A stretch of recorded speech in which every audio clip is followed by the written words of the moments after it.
ingat yen pangeran teh micinta pisan karena keindahan. Kan tenan. Tadi dia numatak katerangan netelakeun yen moal pati-pati pangeran ngayakeun jin jeung manusia kajaba pikeun ngabdi. Sumuhun. Ari dina pengabdian ka pangeran teh sajajar sarua.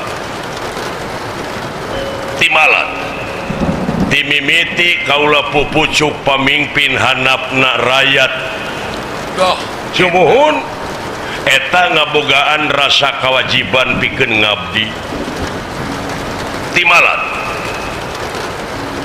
tadi dia hayu urang gawe babarengan nyingkilkeun raksukan kiwa kalayan tengen.